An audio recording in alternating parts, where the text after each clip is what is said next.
Bongo, il y a bongo, il y a bongo, ngamna ici les champs. Ngamna ici. Bongo, il y a bongo, il y a bongo, ngamna ici les champs. Ngamna ici les champs. Ma belle Kinine. Il y a trop de mal. Je connais ces gens-là.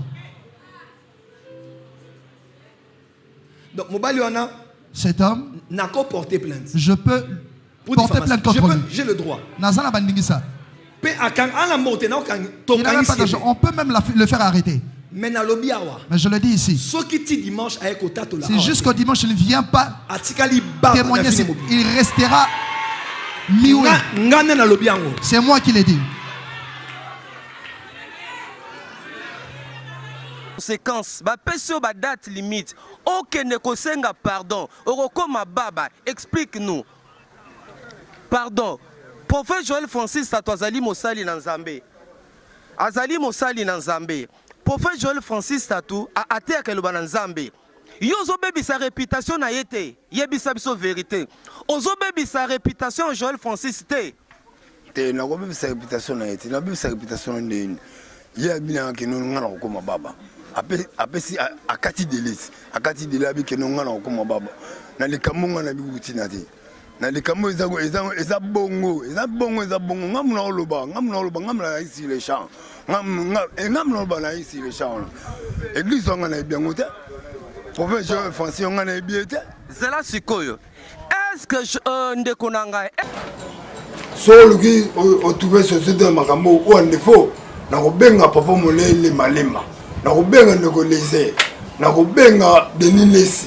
Akoyapo ademati bino neni mino fifaka neni mosaka hein abenga et puis mon be na siongote na lebe mon wana te na tiko lie mon wana tamukete bo misena na basaki na ba nini na ba blogo belebele wana tete ngala ina mukumata hein papa Joël Francis Lucas Session Mamour était que passé église voilà so il société était que passé n'habité na moni basaki na moni biloko beli na moni makame beli ngana yi na ngote papa Joël Francis na obenga ndeko lese na obenga lese obenga Molière na obenga Deniles aouya place wana et puis mon pe 15 000 francs na tiro olia mon wana te 15 000 francs mon pe sa rabat na yo ba pe sa rabat pour salir pression en tout la sécurité hein avec force,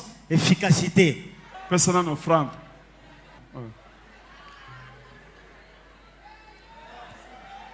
Si tu sens de la haine là où tu es, gare à toi. Quand j'étais parti prier, est-ce qu'on était avec toi? Ça c'est un chapeau qu'on est en train de me porter.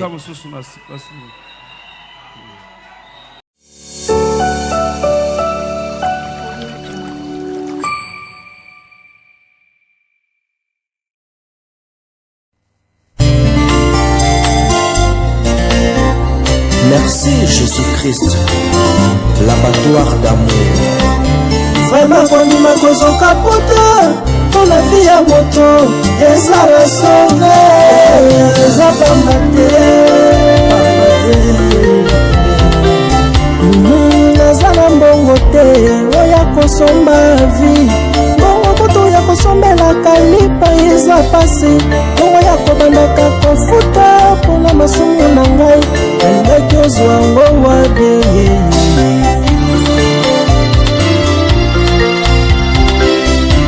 Ngabezana mbongo te, oya kosomba vie. Mbongo koto ya kosalela provision kotiana ndako pasi. Mbongo ya kobandaka kofuta, pona masumu na ngai. Alingaki ozwa ngo wabe. Nasombaka ntaba mobimba, nasombaka ngombe mobimbe, mpona kende kotumbango, mpona zwa bolimbisami ya masumu na ngai.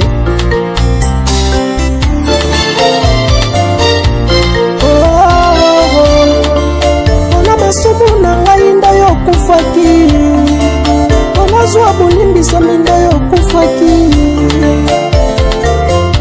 Merci pour la bonne amour, soleil, la nuit.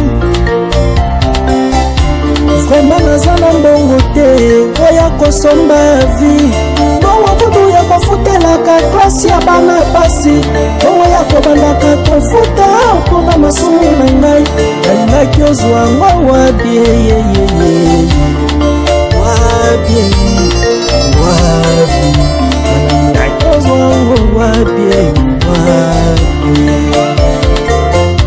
Souvent, car c'est toi notre consolateur, car c'est toi notre libérateur.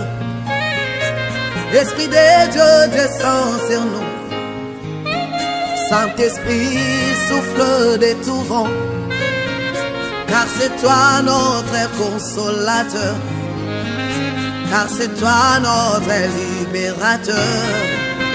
Remplis-nous de ta puissance pour nous donner la victoire. Donne-nous la victoire, Seigneur.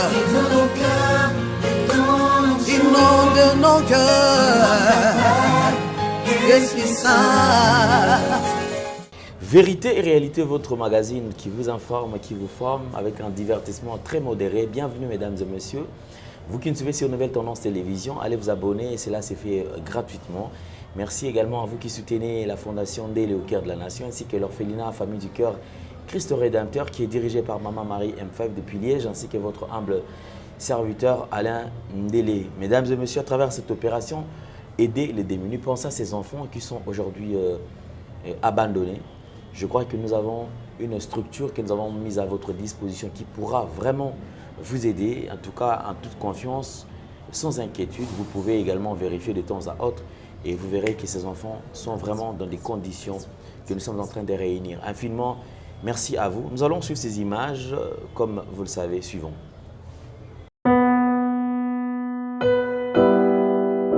Tango nyonso molinganga nazalaki komona baninganga na baboti na bango nanga baparent baza te vi nanga pasi. Est-ce que kokufela baboti eza lisumu? Kozanga baboti est-ce que eza lisumu? Voilà, na kopesa bino message. L'orphelinat Christ Rédempteur et ana posa lisunge na bino. Tala musala munene ezosala pona bana. Tala musala munene ezosala pona bana oyo mokili etiki ebwaki. Mais nzamba atelemi nzela orphelinat oyo pona ko encadrer bana oyo. Yaya lisungi na yo to anango posa. 1 euro no to anango posa pona mwana moko. Tango mwana moko alie nzambe ya bitike oya permettre ete na nzela no mwana alia akobosa na ote. Voilà message ya l'orphelinat Christ Rédempteur to ana besoin lisungi na bino. Ba numéro za na se kota contact na biso assistance na yo et aux alisungi pona bana. Que le Dieu des orphelins a bénir diama mtu nyoso ja tali kanisa ko sala quelque chose. Pe osali yango zamba pambola bino.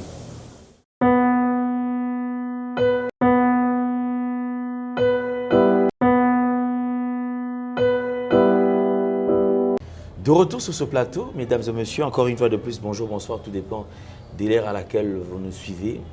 Nous avons une opportunité déjà à notre disposition, la nouvelle cité, donc Toronto City est à votre disposition et il y a de terrains à vendre bien sûr au sein de cette concession. Vous pouvez vous trouver un terrain, une parcelle à un prix très abordable, 3 800 $, comment papa lopango, maman lopango.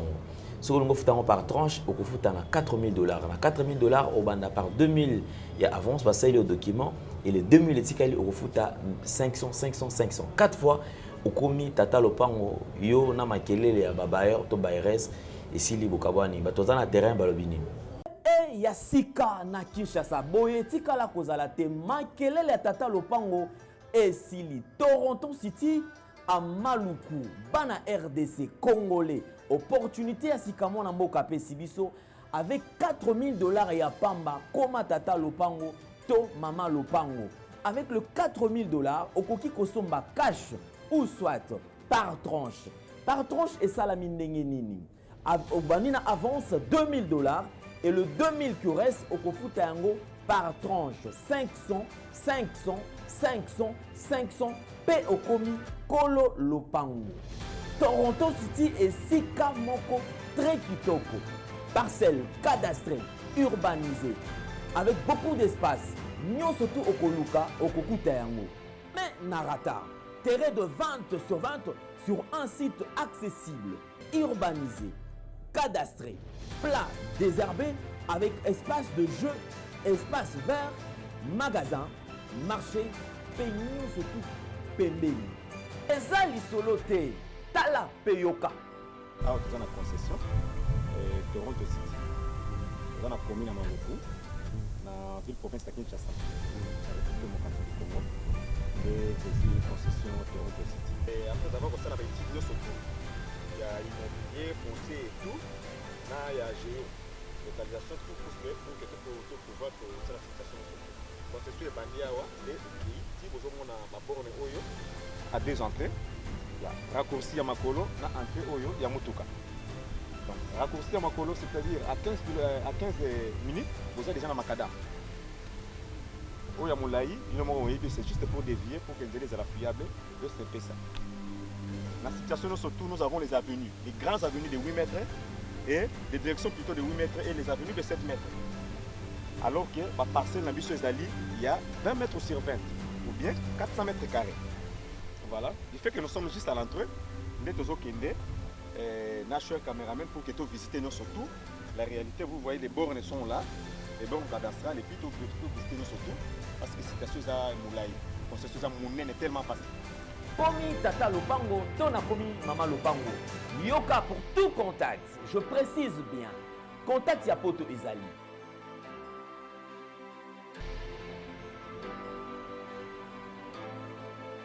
Ya Kinshasa, Ezali.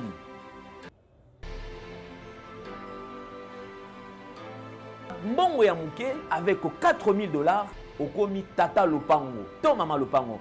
Makelele ya Bayer, bayo.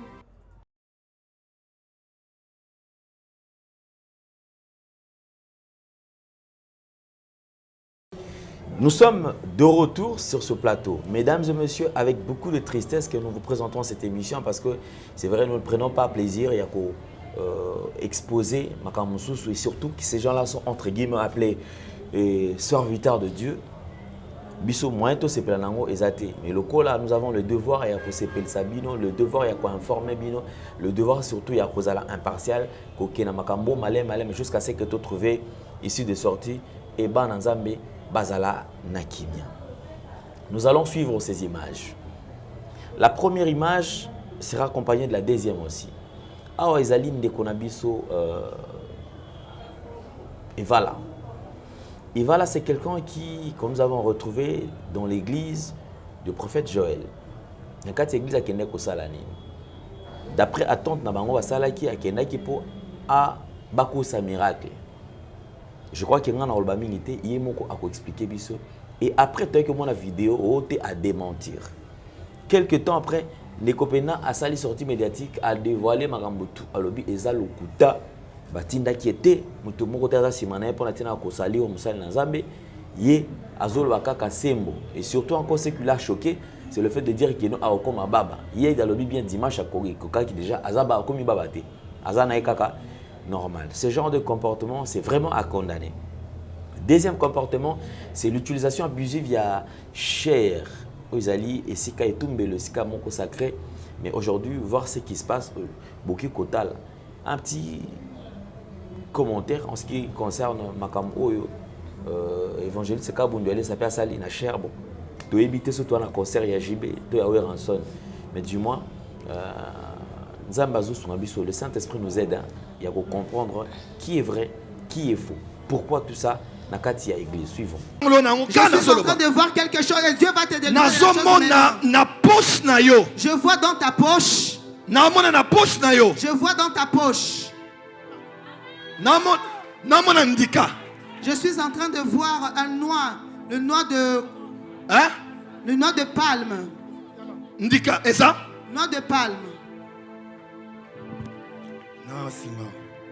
Ozana ndikana singa ya mwindu. Tu as un fil noir et un noix de palme. Yakanango. Viens avec. Cette fois-ci, Ezangaï, Juju et Vala. Au Bengago, on a prié dimanche. On a prié dimanche pas la Yoana. Mais, Nyo muto tinaki wana. Ngana etoka na ndingo na te. Ngai na ye etoka na bongo te. Ngana etoka na te kono amona ba réseaux sociaux. Mo mayoka. Tout comme ça que non famille nga ba ko mo inanga pona makambo yo komi pona makambo yo lobi. O misi ba nyoka ngasa ndoki naza boy na boy na boy na boy. Tout comme ça. Ngana yo etoka na ndingo na te. Solo qui o trouvé société makambo ou en défaut na ko benga papa molele malema na ko benga ndeko lese na ko benga Denis Lesi akoya po ademati bino ndeni mino fifaka neni mosaka hein abenga ebi mongo pe na siongo te na lebe mongo na te na tiko lie mongo na tamukete po misena na basaki na ba nini na ba blogo belebele wana tete ngala ina mukumata hein Papa Joël Francis, Lucas Sosson Mamour était que passé l'église. Son société était que passé. N'habité comme Nangaloba, Namoni Basaki, Namoni Blogo Belli, Namoni Magame Belli, Nanaï Nangote. Papa Joël Francis, Norbenga Nicolésé, Norbenga les Norbenga Molière, Norbenga Denis Les, Aouya, Place Ouana. Et puis mon 15 000 francs. Na tiro lia mungu wana te 15 000 francs. Mungu pesa rabat na yo, ba pesa rabat po sali expression en tout cas la sécurité, hein. Ma belle kinine. Il y a trop de mal. Naibi batongo. Je connais ces gens-là. Donc mobali wana cet homme n'a qu'à porter plainte. Je peux porter plainte contre lui. J'ai le droit. Nazana bandingisa. On peut même le faire arrêter. Mais je le dis ici. C'est jusqu'au dimanche, il ne vient pas témoigner. Il restera mioué. C'est moi qui l'ai dit. Bongo, eza bongo, ngamna oloba ngamla ici les champs. Ngamna oloba na ici. Bongo, eza bongo, ngamna oloba ngamla ici les champs. Ngamna oloba na ici les champs. Séquence, ba pesio ba date limite. Okende kosenga pardon. Orokoma baba, explique-nous. Pardon. Prophète Joël Francis Tatwazali Mosali na Nzambe. Azali Mosali na Nzambe. Prophète Joël Francis Tatou a até akeloba na Nzambe. Yozo bebi sa réputation na yete, yebisa biso vérité. Ozo bebi sa réputation Joël Francis te. Te na ko bebi sa réputation na yete, na bebi sa réputation ndeni. Ya bina ke no ngana ko ma baba. Apesi akati delisi, akati delabi ke no ngana ko ma baba. Na le kamunga na bikuti na te. Na le kamu eza bongo, ngamna oloba ngamla ici les champs. Ngamna oloba na ici les champs. Église ngana bien ngote. Prophète Francis ngana bien te. Zela sikoyo. Est-ce que ndeko nanga yango nde bomona kaye alzo lata bien. C'est pourquoi vous le voyez, il aime bien s'habiller. C'est lui qui m'a acheté les chaussures que j'ai portées. C'est semblable. Qui t'a dit de porter comme ça aujourd'hui? En tant que docteur à côté. Il y a quand il y a un docteur qui a des prises.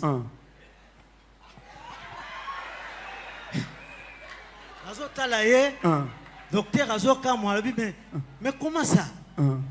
Et comme boyné a Kalisis fantôme à Télémi. Gai Nabi Zamba Walesa. Wano chelo boko ka likolo boy. Likolo boy donc il y a li prise na biso ya centre de réveil. Donc na katia koma nazo sentir bazo yebsangai tombola loboko likolo. Telema nazo bouger mais nazo kokate. Mukoloka papa yaki ate ngai kaka pampa bino bombo yebi kaka pampa. Bozo comprendre hein? Mukolo wana na makase na makolo na prise wana prise de finition maki na tamboli na bimili bosa hôpital bat nyos bazoka moi ti nazongi na koti o bakanisaki batie matanga babisi bango mutu wana telemi bakei moko na moko bazongai kotalanga te tilelo. C'était dur à discerner. Mais ça qui passe pour Nangai parce que ce qui papa te de. Mais yo so kufaka uzomate bala kisayo. Bola kise photo wana ya miss wana vimbi ya sa kondi wana. Bola kisaye. Ko balongola ki mususu ezaki wana na balati siye Pampers wana. Est-ce qu'il y a de l'espoir? À cet état-là, il n'y a plus d'espoir. Asuka yalike centre de réveil spirituel. Papa Walesa, Maman Angèle, topesi bino merci mingi pour la délivrance au bosai na famille nanga. Lelo nga nazali liboso na bino, na seng bino pe pardon mingi na ma ba défaut na sala. Mais nazongeli parole de Dieu avec force, efficacité. Personne n'offrande.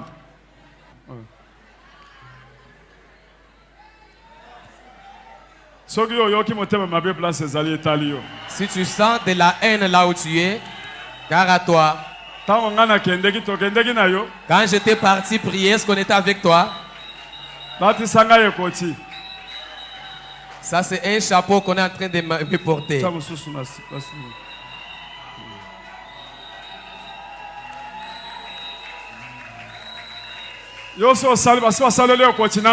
Est-ce que toi, on a déjà fabriqué une couronne d'argent comme ça? Tellement. Papa Soro. Lobola Miko, Lobola. Azolela, net azosek. Orunde kolela nyoso, ngala mona net azosek. Azolela. Azolela net azoseka. Nano namona kolela boete. Moto azolela net azoseka.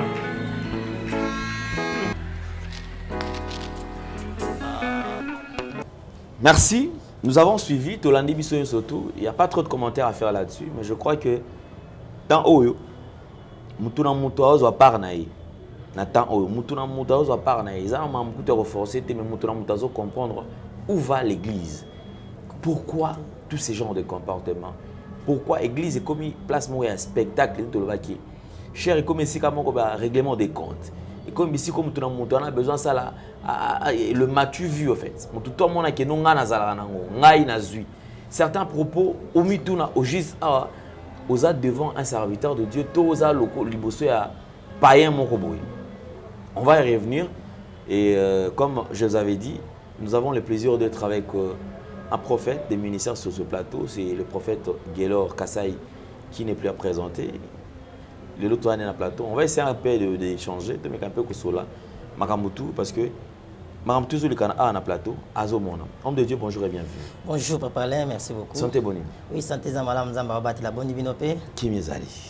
Nouvelle tendance est faite, nouvelle tendance est faite, nouvelle tendance est faite. Votre radio. Merci beaucoup, surtout pour répondre à l'invitation. Tout à l'heure, tu as la vidéo. Réaction des alignés, un spectacle. Oui, ok, merci beaucoup, Papa Alain. Zamba Pambola pour la Motuna. Je ne peux jamais commencer notre émission sans pourtant que Sambote n'a pas de cognon sur le travail dans la nouvelle tendance. Pour la Moussala Kito, pour Banana Yomo, Papa Alain.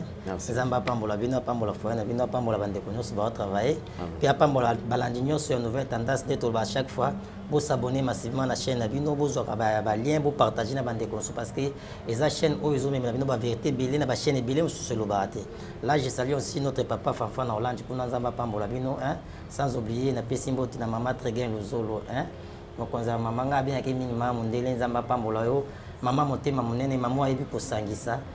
Maman a eu pour sa conseil, Zamba Pambola, vraiment, après ce micro le belé. Oui, merci papa. Et quand tu as la vidéo, ça fait vraiment mal.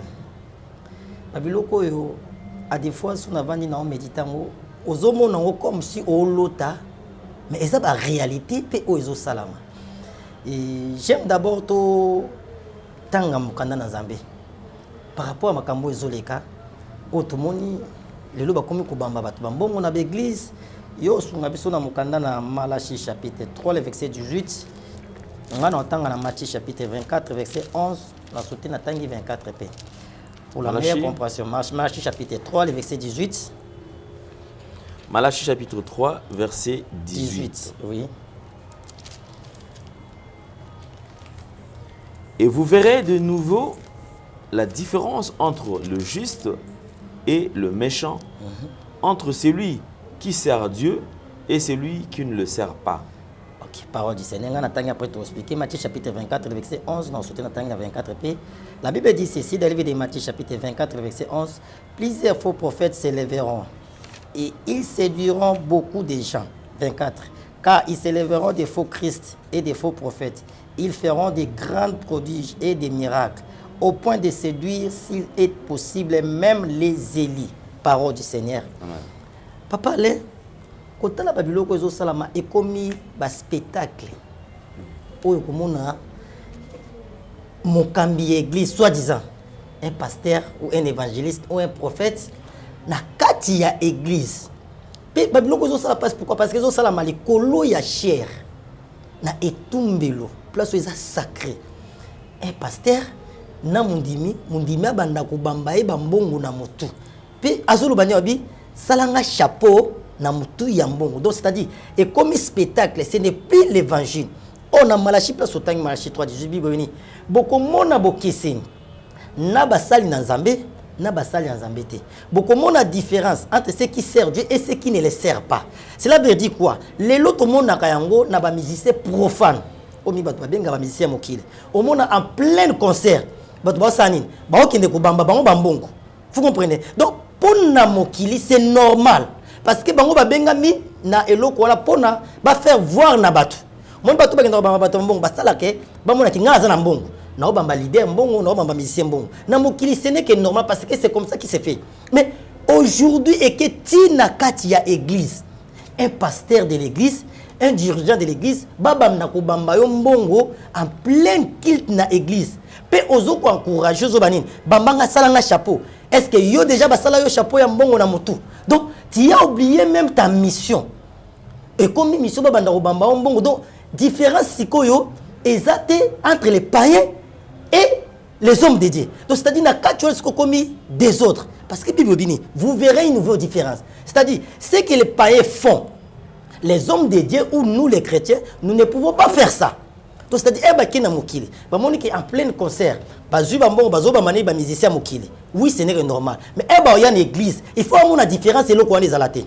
Maintenant, lorsque nous revenons à l'église, tout le monde même babiloko ezo salamana mokili. Et comme il salama l'église, automatiquement c'est on les a sur l'église. Pour les différences, c'est-à-dire naba wer, naba kofi, naba fali, naba on différence exacte. Oui, là-bas ba mbongo. Yo ba mbongo. Pe ozo encourager yango. Donc c'est-à-dire quoi? Et comme il y a un spectacle, vous comprenez? Or, ce n'est pas biblique. Bisous, tous les chrétiens. Or, quand on parle de chrétien, chrétien c'est quoi? Chrétien c'est suivre Jésus-Christ. Quand on parle de la chrétienté, donc tous les Jésus, pas à Jésus-Christ. Et l'église, c'est l'ensemble de ceux qui ont reçu Jésus-Christ comme Seigneur et Sauveur. Donc, lié l'église, ils sont ensemble. Nous sommes Jésus-Christ comme Seigneur et Sauveur. Place c'est l'église. Donc c'est-à-dire la place à spectacle était. Oh bah papa, oh bah comme ça là, ça c'est la sorcellerie. Et biloko boy ezola qui ça clair papa na ke nzamba zati. Et na Matthieu 24 totami Bible ni ebele ya basakoli ba kotelema. Pe ba komi benga ba nzambe. Omende ba comment ça ba biloko. Soit sali mo eloko mo miracle mo mke Alexis na medaba mona ke yende mutasali. Nzambe yentel. Nzambe yentel. Donc il s'est fait comme Dieu. Donc, bazoluka gloire moko. Or, Bible gloire et bonika et pas en Zambie. Moi, j'aime la parole de Dieu. Un jour, c'est dans le livre des Actes des Apôtres, chapitre 3. Lorsque Pierre n'a Jean, bazokota na temple, il y avait un paralytique à Zakiwana. À Sengi Bangombon, Pierre Olbi, nous avons ni argent ni or, mais ce que nous avons, nous te le donnons. Au nom de Jésus, lève-toi et marche. Moutouna Bika. Et bakoti na temple. Batouba bandu kota la Pierre n'a Jean. Pour bango sambela iponaye. Pierre a dit, vous nous regardez comme si c'est nous, notre salut miracle. Ce n'est pas nous, c'est par le nom de Jésus-Christ de Nazareth que cet homme a guéri. Vous comprenez tout ça? Baboye gloire wana. que eza bisoté eza Jésus mais contrairement à batumi balozolo bana le lo comment soy kamo loko salim ke balexi na média Nzambe yentel ba sala na ba émission mi mapona sala publicité donc yango moni zo me ba on a shit mati peut-être fait le bien ba côté les mebele ba sala miracle les miracles ne sauvent jamais c'est pas dit que ce muto ça miracle dans un Nzambe non un homme dédié muto dans la simplicité quand il fait gloire il faut zonge pas Nzambe pourquoi liba tombolo tina niveau ba banda obamba yo mbongo papa tanga Romains chapitre 12 yoka Romains chapitre 12d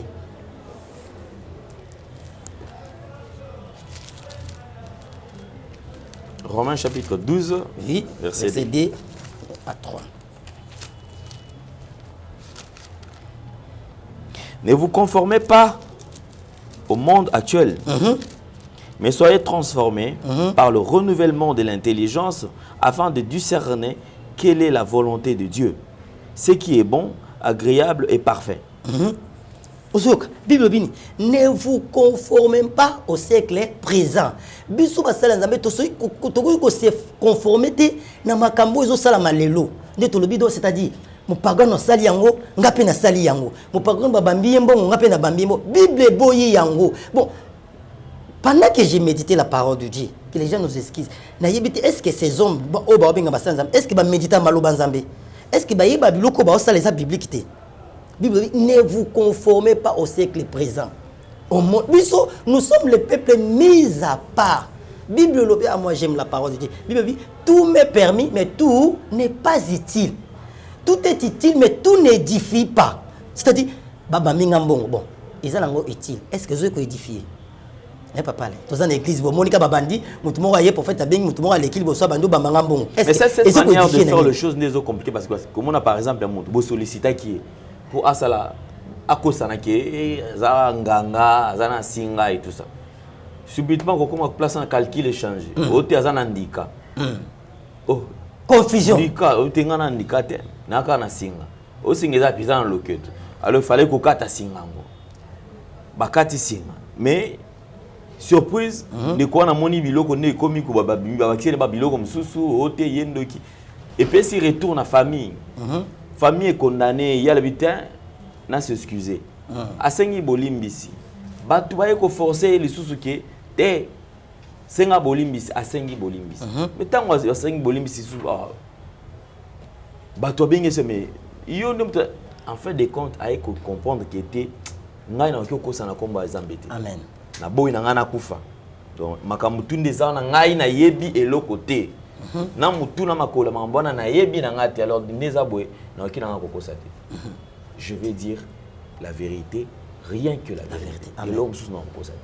Ndé loko to tu mona mona. Oui papa. Tant la vision 1 Corinthiens chapitre 14 3. 1 Corinthiens chapitre 13. 1 Corinthiens 14 3. OK. 1 Corinthiens 14 3. 1 Corinthiens, chapitre 14, verset 3. Celui qui prophétise, au contraire, parle aux hommes, les édifie, les encourage, les réconforte.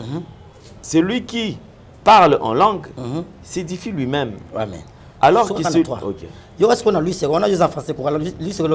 Celui qui prophétise, au contraire, parle aux hommes, les édifie, les exhorte et les console. C'est-à-dire, rôle, il y a prophétie, et il y a trois rôles. Édifier, consoler, et exhorter. Ce que Babylone, il y a bateau bazosala. Est-ce que Nzambe va se contredire? Dieu ne se contredit jamais, papa. Au bengi mutu, au lobby, na nandika, aux andika. Mutobi na zana nandika te. Na na singa. Oh bon. Au tout nié ce singa weza ya couleur ni c'est ça non belo ezo salam. Si réellement ils a prophétie Nzambe ndenyo comment t'atonner. Je parle avec précision. Je parle avec précision. N'a pas de détails, oui. Zamba, ils sont les cœurs et les reins. Les cœurs et les reins. À lui, et l'autre, comment on a été. Vous comprenez? Ce que yo oye au lobby soit du zozo qui de la part de Dieu, au comique au tâtonné, aux handicats, on t'a bien handicaté. C'est faux et archi faux déjà.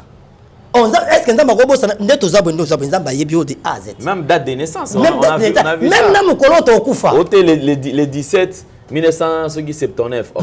Mais non, je parle avec la précision. Ce que je dis, on a un handicap, en pleine action, en pleine kilt. Tu commences à demander. Yom tozo prophétiser. Yom il faut le bander singeza ya couleur telle. Mais au comme retourne, au moins c'est ça.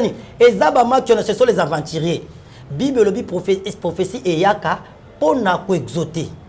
Pour na ko édifier et pour na ko consoler papa. Soyez si mutuke ozana ndika mutalobi ezandikate. Na ndikate ozana singa couleur ozana za singeza couleur ni ezoko édifier batnani. On est bêtise batali ba connaissez pas. Pour le besoin azana ndika. Je te vani papa le. Nepso papa le. Ouais, $10 la poche, tu peux faire $10, tu n'as pas 100 francs. Vous en avez $10. Vous tenez $10. Bon, nous avons 5 000. Oh, il y a une copie. 500. C'est ce qu'on a vraiment tout. Est-ce que vous avez poussé dans tout noyo? Zamba tindi Ézéchias. Avec Kende. Yebis. Asindi Esaïe. Avec Kende Yebisa Ézéchias. Après ça, mitindo. Nanda kune pas ça nini. Akokufa. Aobikati. Avec précision. Élisée le prophète a yebisi nama des Syriens. Abi kende ko bois kama na Jourdain pendant 7 fois. Au sanini, obi comment la précision. Nama des Syriens a bois kami 7 fois selon la prophétie de la parole de l'homme de Dieu. Asalani. Abi comment la précision. Parce que wana papa ezani nzambe azoko exposer bango ne tolobi Matthieu chapitre 24 11 à 24. Ce sont les faux prophètes. Oh bazomi benga ba Christ, ce sont les faux Christ. Bible le baki bakoya ba yé des gens. Misala bango yango wana. Nzamba tikela ki bango taba se convertir. Comme balingi ko se convertir te. Nzamba saneni exposer bango mo biloko na bango mo sala. Ami ye bateka ba madali banda. Vi ke bango balingi media ke lonyo so ba filmer. Ayi bateke ninga obeta na obeta libana da ba filmer. Erele ka skoli batu ba moni e ba oloba ba banyo menase ngaku bobenga nga da na rappel ata bo sali nyoso nga na banga na ngate. Parce que moi je n'ai pas peur de la mort. Parce qu'un jour, je finirai par mourir. Mais moi, je dois dénoncer Papa Alain. Ce sont des faux prophètes. Ce sont des occultistes. Et Babando Taliban a confusion. Moni, Bazalaka na biloko akala. Moni biloko RSili. Baluki ba renouveler. Parce que ba renouveler ndamba bimisi bango. Ozana ndika na ndikate. Mais tikati. Ozo continuer so. Oza singa couleur ni. Ngala mano so couleur singa. Ce sont les aventuriers. Apo mutabongo batu babengi prophète. Non, il ne faut pas profaner comme moi en Zambie. Soit tu vas bien un Bikoudi. Parce que un prophète de Dieu. La prophétie. Zambie Taliban n'a pas parlé. Ce sont les aventuriers bangonyo soana papa. Bazo sakana bazo sakana bato baza esprit faible. Au moins dans Matthieu 24 bini. Ils séduiront beaucoup de gens. Si c'est possible, même les élus. C'est-à-dire, même bato nzamba pona, ceux qui baza pridaté. Baroko ta séduction. Mais j'aime Dieu. Bible dit si c'est possible. Mais un élu de Dieu ne peut pas être séduit. Un élu de Dieu a quoi que bon anziate. Moi je vais connaître ce salam. Bato baza ba élu de Dieu. Ba comprendre que bato baza ka fausseté. Moi bato no soba landa bango na ba temple na ba loge. Ce n'est pas une église. Ils ont la loge, la temple à Satan. Moi bato no soba na ka temple na ba landa bango. Ce sont les ignorants. Ils ont bato Bible. Baza déjà bato le fils de la bata perdu. So bango no soba ba se perdre. On va. Bible dit l'homme donne que c'est que on donne ce qu'on a. Papa, on sont occultistes. Non, moi-même, je sais que j'irai en affaire. Non, tu es pas qui n'a l'eau. Non, on a un peu ça. On a un transmettre quand nous on a même. Il m'a dit pondu, j'étais pondu ballon et botama tembele. Jamais. Au moment d'aller là, ballon j'étais là, et bota pai pai. Non. Pas quoi y on a moumana bang. Mais oh mon Dieu, que le Seigneur nous fasse grâce, que le Dieu d'Abraham, d'Isaac, de Jacob vous fasse grâce, vous. Oh, vous avez il y a lojoana. Comment vous mona, mais vous comprenez. Un aveugle, oh, vous avez aveugle. Ce sont les aveugles qui conduisent les aveugles. Vous comprenez. Ils sont là. Daddy, prophétie. Est-ce que ça sauve à quoi? Ça édifie à quoi? Les lots au comité à niveau, ça monte que ce qui kolobate, au coma, c'est baba, mais les noms de commis babate. Confusion toujours. Au PC, que c'est 15 000 francs. J'ai suivi ça. 15 000 francs. Papa, la vérité reste la vérité. Vérité triomphera toujours. Bible dit, et zane loko mon côté ya molili o ibata maka o ekobimate. Vous comprenez? La lumière de Dieu est bimée déjà dans la différence. Au PC mon andimi akia balukelio. Olobi no comme baba, mais ti le lomo to na oloba. Dieu reste souverain. Oui. Il est plus important, ce sont plus le fidèle. C'est ça la mawande c'est déjà papa et l'homme ceux qui va se convertir te baza sur na tamingité nzamba frapper bango ko frapper bango te on déjà za baza dans la kacha frappe nzamba bimisi bango mais nzamba oza bango ba bongola mitema ba renoncer na makambo wana ba recevoir Jésus-Christ comme Seigneur et Sauveur na ndenge ya sincérité sinon liwe za liboso na bango batika na mikolo bibelete ceux qui va continuer ba lire on ne manque pas de Dieu. Pharaon a tchaki mutu makasi suka zinda akufa. Pour na peuple de Dieu baza libéré. Bato ba obungisa ba brebis ya Nzambe. Ndoko lo bakelo mobi Dieu est lent à la colère et riche à bonté. Azal lent mais riche à bonté. Et bato ba boza na Nzamba za des face. Il est l'agneau de Dieu qui ôte le péché. S'il vient à vie à mutu pour nous sauver, il vient comme un agneau. L'agneau a tout bêtier film ganga. Donc pourquoi? Parce qu'on a besoin de sali à mutuana. Il te supplie à viens à Jésus-Christ. Donc viens à Jésus-Christ. Aïe ne tient pas supplier. Mais il est aussi un lion. C'est que les gens oublient. Il est le lion de la tribu de Juda. Oui, bien le lion. Lui a dévoré. Est-ce que lui a supplié à mutu? Lui a supplié nyama. Lui a soit monifasani a dévoré. Ta Nzambe le ko la lion. Et tikali mukie pona bango. Mais ceux les kinzamba oyi la bango le ko la lion. Ça, c'est très important. Oui. Merci beaucoup, mesdames et messieurs. Comme je vous ai toujours dit, souciez à plus à sauver Neba âme.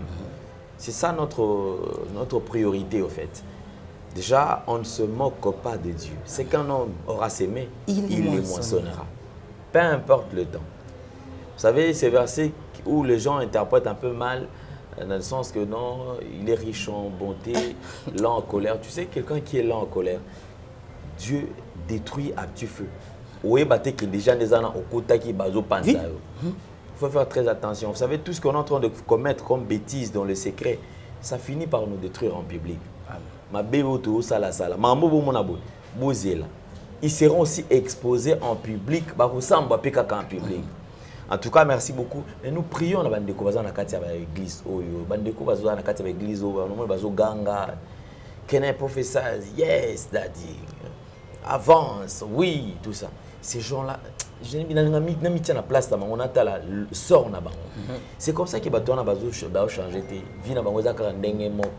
Pourquoi? Parce qu'ils acclament tous. Bêtises, surtout. Alors, Bandeko Oyo, message nino qui commence à base. Parce que notre objectif, c'est d'aller battre Oyo, Babongate, Bazongela, Karankolo. Nini Oyo qui est orienté dans Bandeko. Merci beaucoup, papa, pour la parole. Jean-Baptiste. Avant Jésus-Christ, il a fallu Moutoumoko Azala. C'est lui qui planire. Aïe pour planir pour que Jésus aille à Koleka. Donc, c'est-à-dire, aïe pour y sabatou déjà. Je ne suis pas le Messie, mais ils viendront. Il viendra. Donc, c'est-à-dire, Toyeto la Kisabatouke, le Messie a de Anazela, qui est notre époux, Jésus-Christ de Nazareth. Il vient bientôt. Et arrange ta vie en Jésus-Christ. Or, c'est loge là où vous êtes. Jésus, comme Ayebi a monté, si vous continuez à demeurer dans ces lieux, beaucoup de tikala. Papa, moi j'ai toujours dit ça, le sali est individuel. Sali est pour nabatumi balete. Donc vous devez sortir nabakati ya baliwana zambazate. Et bozole qui satan na bino pour yangomoni bazola na mingi ozo frappé. Oh la Bible dit tout ce qui brille n'est pas l'or. Oh nous faisons briller ça or. Oui, on a bien bâti. On a construit, il y a de belles voitures, on a kiti, oui, mais Dieu n'est pas là-bas. L'enfer est là. Pour ton âme, la Bible dit à quoi sert d'un homme de gagner tous ces mondes s'il perd son âme? Tu gagnes l'église, une bonne église, il y a beaucoup de gens, mais ton âme, tu acceptes au sacrifier âme pour nous landa place moko nzambazate. Sortez. Priez le bon Dieu, il va vous orienter un bon endroit au Bokende Kobonde là. Biso toyo lokola Jean-Baptiste. Pour que les messies viendront. Ataye le tout tout ba lobaka. Banda ko lobaka koya. Ayaka teti le mais la mort aussi existe. Jésus koya le lote mais liwe koya. Jésus avaya azor annoncer des gens. Je viendrai. Basino Bible loba to sanini, tozo mona da basin ba accomplissement. Donc ezola que ça da mona mutoza na zela zoya. Mais liwe za na procédure te ya papa le. La mort n'a pas de procédure. La mort n'a pas de jour férié. Lui, le prophète Gelongane dimanche. Non. Le pas peut-être Nzamba ça la souveraineté parce que Nzamba ça Nzamba sous Nzamba avertir ça peut-être une mission dans le style. Mais est-ce que Nzamba quoi avertir yo? Yo za na procédure té. Oko bimoke musala. Est-ce que ozonga? Olala na butu. Est-ce que otani la tongo? Ce qui liweye okinde wapi. A tout bien so ya té mais la mort existe. Bongisa vie na yo bima kuna loka une bonne église. Sambela Nzambe, c'est là où on va préparer bateau pour na rencontrer ya époux. Place où va professeur le côté Zali Nzamba zate ba comment on a ba maman qui ngabwa. Tala binomo mais comment va fidèle ba mon a confusion so ça me bazaka wana. Mais c'est ce qui m'étonne. Ce qu'on peut pas ba bani ba fanatique donc qui fanatisme les qui mingi tina katia bon kamba bon Nzambe. Parce que ba mapate ba mbongo yozoganga. Ouais daddy, ouais rason tonani. C'est très compliqué. Merci beaucoup, prophète Gaylor. Mesdames et messieurs, comme je vous ai toujours dit, nous avons besoin quand même d'une bonne nourriture. Et la solide, et la consistante, afin qu'elle permette de tout coller spirituellement. Qu'on imagine et c'est branlé, tout tellement maintenant, oui, parce qu'il y a quand même à boire et à manger dans tout ça. De ce que vous avez la position et à mal monter, en tout cas, il y a des risques. Nous avons la position qui va te permettre ce qui est là, mukolo na biso aé, yo peut okende. Mais la Bible le dit, à quoi sert un homme au bon qui s'habille le bokonza likolo, au gagner yon soto mais au bon qui s'habille le bokonza likolo, parce que tout passera. Mais seule la parole de Dieu, les Écritures et les gâtés. Or les Écritures nous garantissent marambe belé déjà à malam. Tous à la ferme. Alors nous allons, comme d'habitude, il y a une orientation par rapport il y a tant où tous allez traverser. Homme de Dieu, comment les gens peuvent se comporter? Nini Oyo, Bato Singeli va apprendre l'élo. Nouvelle tendance est faite, nouvelle tendance est faite, nouvelle tendance est faite. Votre radio. Bien aimé dans le Seigneur, maman, papa, de comment c'est ton bali, na lingi bolanda biso susu attentivement parce que tu comme la deuxième étape na biso. Je sais que nazana temps habilité, mais deuxième étape peut-être je serai profond. Peut-être Dieu aussi va te parler. Yo ozolela, yo oyo botakate, yo oyo mabale zoyate, musale zoyate, santé, maladie tout. Et zamba tininga to partager thème moko pona tina na yo. Et toni to lobela thème na biso ezali sur les temps du Dieu. Manga maribo shekaba. Nous voulons parler des temps du Dieu. Pourquoi les temps de Dieu? Bien aimé dans le Seigneur, il faut savoir na vie na yo eza na temps ya batu ya mokili eza pe na temps ya Nzambe eza na temps ya pasi eza pe na temps ko sepela eza na temps ko lela eza pe na tango o sepela eza na tango ya maladi eza pe na tango obika eza na tango za célibataire eza pe na tango obala eza na tango za la chômeur eza pe na tango sala eza tango za la stérile eza pe na tango obota yango toye tolobela sur le temps de Dieu tobela temps ya batu te temps ya batu eza oba pesa kio ba sirnoma yo amela milangi grande sœur à quartier chômeur maladif abongakate abalakate ba sirnoma yo wana eza kita ya batu siko komi tango ya Nzambe na lingi na tango makomi na Nzambe après tokota na kati ya muzino na biso na lingi olanda biso vraiment dans les scènes parce que à travers cette émission Dieu va opérer quelque chose dans ta vie. Moi je crois au miracle et je crois à la puissance de mon Dieu. Je crois à l'intimité et à l'alliance Nzamba salananga. Tozana mukanda na Exode chapitre 3 le verset 1er na kititi na 15. Je lis la parole du Seigneur. La Bible dit ceci. Moïse faisait paître les troupeaux de Jéthro, son beau-père, sacrificateur des mendiants, et il mena les troupeaux derrière le désert. Il vint à la montagne de Dieu à Horeb. L'ange de l'Éternel lui apparut dans une flamme de feu au milieu des buissons. Moïse regarda et voici, les buissons étaient tout en feu et les buissons ne se consumaient point. Moïse dit, je vais me détourner pour voir quelle est cette grande vision et pourquoi les buissons ne se consument point. L'Éternel vit qu'il s'est détourné pour voir et Dieu l'appela du milieu du buisson et dit, Moïse, Moïse. Et ils répondirent, mais voici. Dieu dit, n'approche pas d'ici, ôte tes souliers de tes pieds, car les lieux sur lesquels tu te tiens est une terre sainte. Et il ajouta, je suis le Dieu de ton père, le Dieu d'Abraham, le Dieu d'Isaac et le Dieu de Jacob. Moïse se coucha le visage car il craignait de regarder Dieu. L'Éternel lui dit, j'ai vu la souffrance de mon peuple qui est en Égypte et j'ai entendu les cris que lui font pousser ses oppresseurs. Car je connais ses douleurs. Je suis descendu pour les délivrer de la main des Égyptiens et pour les faire monter de ces pays dans un bon et vaste pays, dans un pays où coule le lait et le miel, dans les lieux qu'habitent les Cananéens, les Étiennes, les Amoréens, les Phéréciens, les Éviens et les Jébusiens. Voici, les cris d'Israël sont venus jusqu'à moi et j'ai vu l'oppresseur que leur font souffrir les Égyptiens.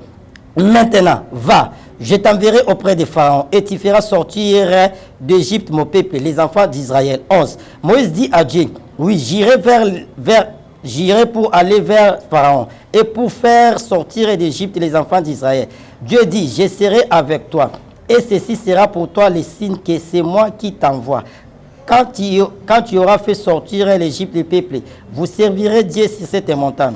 Moïse dit à Dieu, j'irai donc vers les enfants d'Israël et je leur dirai, les dieux de vos pères m'ont envoyé vers vous. Mais s'ils me demandent quel est son nom, que leur répondrai-je?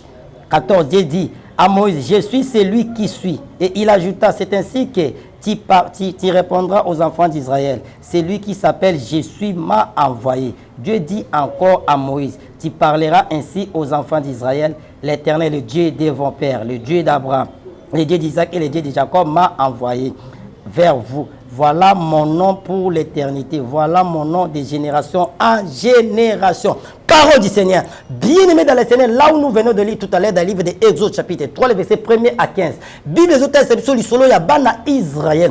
Oyo bazaba ancêtre bakitani ya Abraham. Oh, lorsque ancêtre na bango Abraham azalaki en vie, Zamba pesa ki prophétie. Alors que bakitani na yo bakokendaka na mboka bapaya boumbu, bakosala 400 ans. Et nganzambe na koya kokangola bango après 400 ans. Et bien aimé dans le Seigneur, comme la parole de Dieu est le kakate. Et bana Israël, bakenda boumbu na kati ya mboka Égypte. Et nine mema bango kuna ezana histoire ya Joseph. Tant Joseph bande kone ba tekaki na Potiphar akei akomaka gouverner en Égypte. En Israël nzala ekotaki parce que nazo le kanza vraiment wanate nzala ekotaki na nzela ya Joseph nde Jacob aya na Égypte na bande kunae ba pesa bango ville moko na kombo ya Goshen place bazalaki, mais il vivait très bien.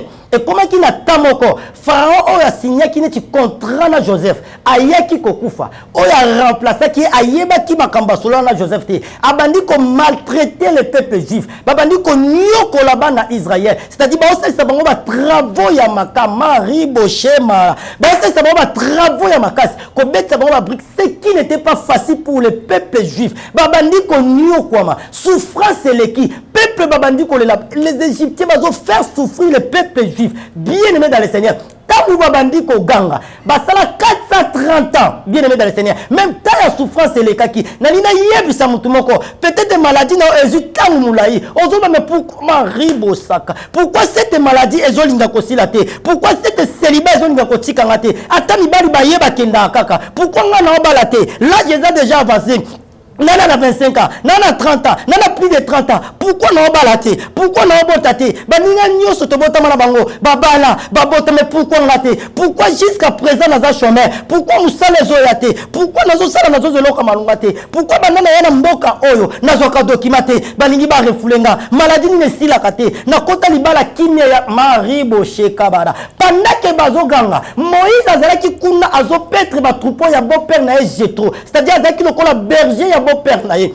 Tangu ya zolie sa ba troupeau, Nzamba tini angelu na ye. La Bible dit l'ange de l'Éternel apparaît na kati ya buisson ardent de feu, na montagne ya Horeb. Nzamba bandi ko sola na Moïse, ayebisiye na yoki kolela ya pepe nanga. Na moni lo lenge nini ba Égyptien bazo faire souffrir bango. Je m'aurais dit à quelqu'un, Dieu m'a envoyé pour te dire ceci. Nzamba yoki kolela na yo, Nzamba yoki passe na yo, amoni souffrance na yo, amoni célibat na yo, amoni stérilité na yo, amoni chômage na yo, amoni maladie na yo. Dieu m'a envoyé pour te dire ceci. Tanaye ekoki, taya bato ezaki na vie na yo. Babenga ko mela milangi, okota libalo botaka te. Babenga grand sœur à quartier. Libali baya ka bakenda kaka yo bala te. Baleki ba obala, ba obota yo tikala wana. Babenga o chômeur, o sala kate. Babenga muto pasi, ba sirnoma yo. Baloba yé, tokota la soka robonga. Laisse-moi te dire ceci. Wana ezaki maloba batu. Mais maloba ya Nzambe, o Nzamba lobi na vie na yo, yangonde salama. J'aimerais prophétiser et je déclare, étant que nom de Dieu, oh batu baloba na vie na yo,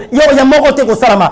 On de Nzamba lobi, yangonde ko salama. Nzamba benga opose le combattre, Nzamba benga opose la maladie te, Nzamba benga opose la chômeur te, Nzamba benga opose souffrir te, Nzamba benga opose la célibataire. Na nina so tango Nzambe koki, Nzamba esi Moïse, na yoki kolela libota nanga. Na moni passe na bango, abi kende. My God. Bien aimé dans le Seigneur, à chaque époque, à chaque génération, tant tango batu balelaka tango batu bazaka souffrira soki nzambe alinga visiter mutu atindaka mutu moko na nina yebisa mutu moko yo zolandanga yo ozali na problème nzambe atindinga na yebisa ye na yebisa yo tan na ye koki na vie na yo quelle que soit la durée bana Israël basala 430 ans c'est-à-dire pour na pharaon à mon que peuple o babima sauté mais il oubliait que il y a un Dieu au Azacalicolo, c'est lui qui appelle à l'existence les choses qui n'existent pas. Il est le frayeur des chemins, le réparateur des brèches, c'est lui qui appelle à l'existence même aux Zalakité. Il est le guérisseur, oh Maré Bobo, il est la quatrième personne, le Dieu de Shadrach, Meshach, Abednego. Lorsqu'il vient, les choses changent. Oh Babengiye, Motoamine, Aya Katangwaye, Bisika Matange Zalaka, a commis ça en fait, Bisika Kolele Zalaka, et comme à Kesengo, bien aimé dans le Seigneur, Olela Kimingi. Taya Nzambe koki Nzamba linga sala na vie na yo. Quel est ton problème? Nzamba yebisi Moïse kende.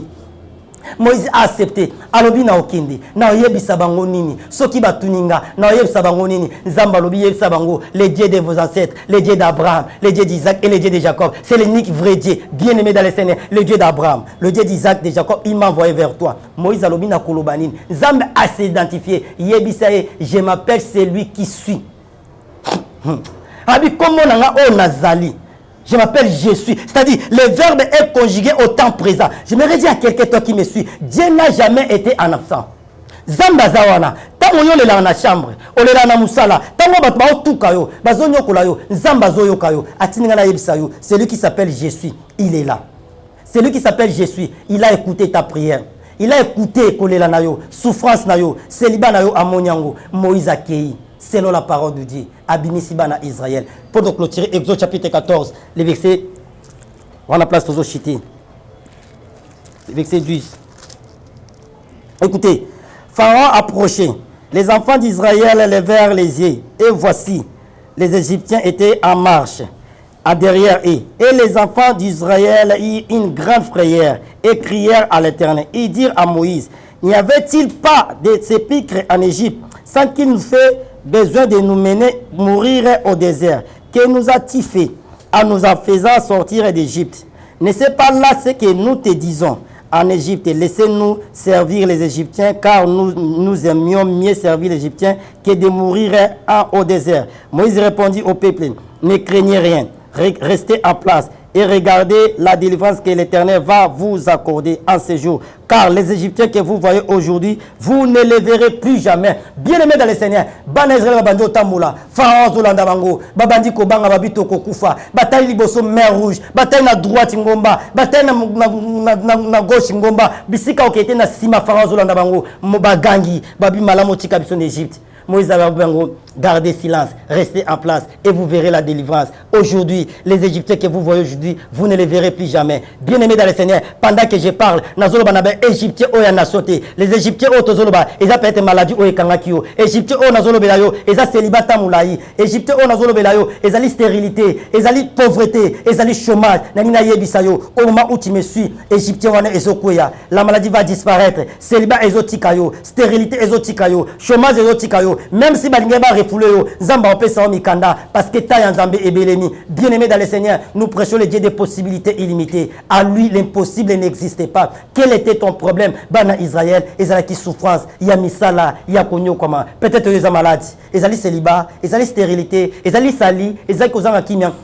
Bien-aimé dans le Seigneur, là on nous fait déjà signe, bien-aimé dans le Seigneur. Nous sommes presque à la fin de notre émission. Mon numéro est là, c'est plus 243 85 41 59 230. Plus 243 85 41 59 230. Appelle les prophètes, on va prier. Toyeba pourquoi maladie on aussi la thé, pourquoi célibat est nezolongwaté, pourquoi stérilité wana. Parce que à moi bien-aimé dans le Seigneur, so beninga ava to sala service to concitana en Zambie. Ezane timunganga jamais ko tia kisi na pota so ka soigner yango. Mutayebi na source ya likamu na yote. Nzambe po atina Moïse po ke kobimisa bango source malega bana ya Israël ezaki be égyptien. Il faut y avoir source ya problème na yo. Donc on concite Nzambe. Après quoi on va prier et le Dieu des miracles a osana quelque chose te. Mon numéro est là benganga à tout moment au kozwanga. Soko zwinga te tika message parce que na sala makambo belé, j'ai aussi une église que je dirige au benginga na koyamba yo otiki message so na koti na kozwa na ko répondre yo. Prophète nazaka na exigence te. toko consulter Nzambe là na pesi bino nyonso ba bolandi biso mbote Nzamba pambola bino bo s'abonner pe massivement na chaîne ya prophète Gelo le temps du miracle le temps de Dieu Nzambe aozanga pambola bino te là je dis encore merci beaucoup na maman na biso très bien lozolo maman Mondele maman oazo sala ke tozala malamu na ba conseil na ye na ba propriété na ye maman motema malamu oya sangisa ba to bisiko zali Nzamba pambola na ba conseil na bino na ba lisungi na bino bozo sala pona biso Bosani binoté na pamboli bana nyonso ya etonga o na okamba midep la mission de délivrance et prophétique mbote là je salue aussi mon fils collaborateur Elimu Kwangula que j'aime beaucoup à chaque fois tozala kanaye Nzambe apambola bino soki Jésus-Christ a été tokozo kutana lisusu bien aimé dans le Seigneur mais si Jésus-Christ a été tokutana rendez-vous dans le paradis bongisa vina ona Yesu bima na kati ya distraction bima na kati ya loyenge luka bisika ya solo o Nzambe azali et Luka elongi na Nzambe Nzamba apambola yo Nzambe apambola bino bo sambela pe toujours na pona biso ba conseil na bino parce que nous sommes les objets il y a menace na appel d'une manière ou d'une autre mais tozaka wana pona sala musala Nzambe pona ko accomplir notre mission sur la terre wana soki yeso azongité to komona mbala sima ta Nzambe de GBT pona vina yo et les miracles et ton partage Nzamba apambola bino kata moi je dis bye bye.